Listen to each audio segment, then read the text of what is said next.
បាទសួស្តីបងប្អូនថ្ងៃនេះបោទឹកដើម្បីចាប់មេពើដើម្បីដាក់ចូលយកមេពើដើម្បីដាក់ចូលអាំងថ្មី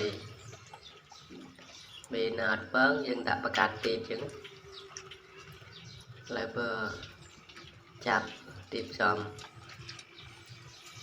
ដាក់ដល់ឡៃជាមួយគ្នាដើម្បីរៀបចំចូលអាំងថ្មីមេបាសំធំល្អ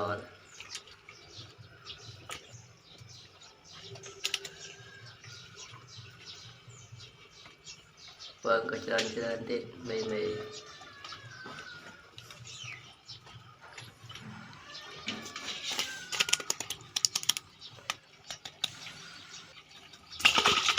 ងប្អូនចង់ចិញ្ចឹមឲ្យទាក់ទងមកខាងខ្ញុំបានមាននឹងមេបាពូជ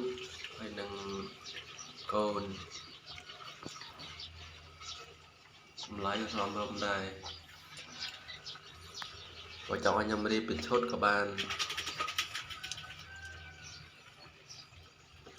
មេបាល្អមិនដាក់ឲ្យទៅឲ្យ